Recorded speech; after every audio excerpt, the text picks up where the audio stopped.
Buonasera, benvenuti. Vi porto il saluto dell'intera Accademia Nazionale di San Luca. Devo dire che sono molto contento dell'entusiasmo con cui Leonardo Colombati ed Emanuele Trevi hanno accolto questa mia richiesta di costruire parziali condivisioni con i programmi di Molly Bloom.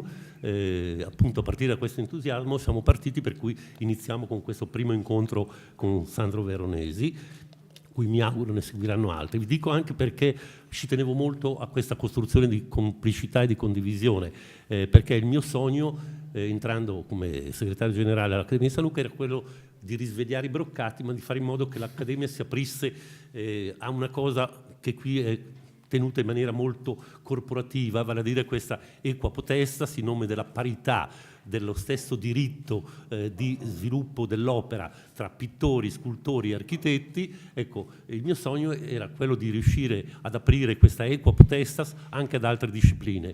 Non so se ce la faremo, però abbiamo cominciato a lavorare in questo senso, perché è impensabile che non ci siano discipline come la fotografia, come il design, come la letteratura, il cinema, che abbiano possibilità di stanza. D'altra parte questo è un discorso che risale alla fondazione dell'Accademia stessa, siamo alla metà del Cinquecento, ci fu una polemica molto famosa tra gli storici dell'arte legata agli scritti di Benedetto Varchi, questo storico dell'arte in parallelo con le vite vasariane, che parlava della necessità di stabilire la primazia tra pittura o scultura o architettura, e addirittura ci sono stati molti grandi artisti, pensate alla Cappella Medicea nuova di San Lorenzo con Michelangelo, Il giorno, la notte, che tendono a costruire questa sorta di conquista dello spazio, come già aveva fatto molti anni prima Masaccio nella Cappella Brancacci, sempre a Firenze, ma ci sono pittori che alludono a una possibilità di costruire formalmente con una complessità in cui si possa intravedere la corporeità, la fisicità della pittura.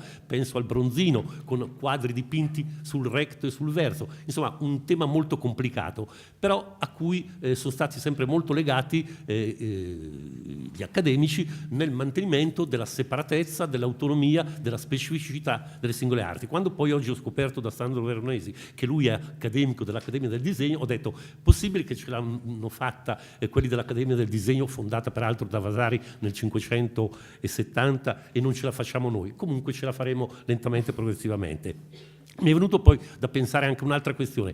In fondo, pensando al Perceval di Colombati, l'icona dell'Accademia di San Luca, che è il quadro dietro le spalle, cosiddetto il Raffaello, il vero Raffaello autografo, è quel frammento che vedete, l'affresco alla mia destra, ma anche per quanto riguarda questo quadro si è sempre data l'attribuzione a Raffaello. Ve la faccio molto breve. Abbiamo fatto tutte le indagini, riflettografie, spettografie, indagini diagnostiche, chimiche, eccetera, e abbiamo convocato i grandi direttori di musei esperti di Raffaello, dal Prado al Louvre, al Kunsthistorie Story di Vienna, e a fronte di queste giornate di studio non si è venuti a capo sul problema dell'attribuzione. C'è chi pensa sia iniziato da Raffaello attorno al 1512-13 e completato dagli allievi, chi dice che è solo il lavoro, l'esternazione degli allievi.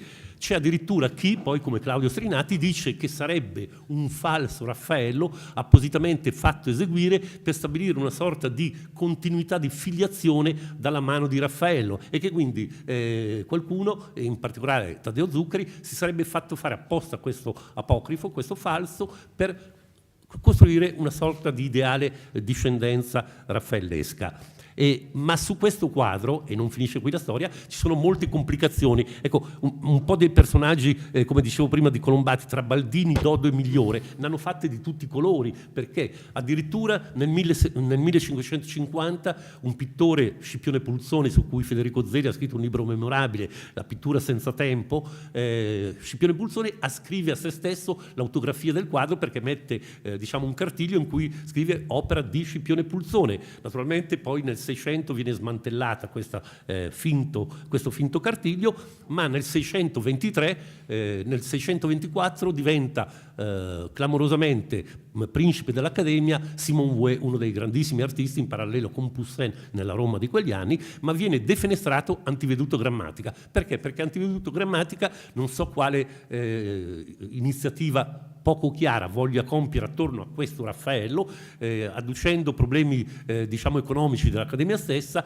dice che bisogna fare una coppia che sostituisca il Raffaello vero e fare cassa vendendo il Raffaello. Naturalmente viene defenestrato, fa il principe per 4 mesi, gli subentra, per fortuna dell'Accademia stessa, Simon Vouet, questo grandissimo artista. Nell'Ottocento Camuccini inserisce, grande accademico neoclassico, inserisce la figura, l'autoritratto di Raffaello, e nel 1950 uno dei più grandi restauratori del moderno, Pico Cellini, trasborda dalla tavola di legno alla tela diciamo l'icona raffaellesca. Per cui ecco, volevo raccontarvi un po' questa stratificazione, questa idea della sovrapposizione, della mescolanza. Non ci sono cadute negli interessi alchemici del Baldini, però molti intrecci, per cui questo quadro diventa anche una sorta di storia eroicomica anch'essa. Grazie, non voglio dilungarmi oltre.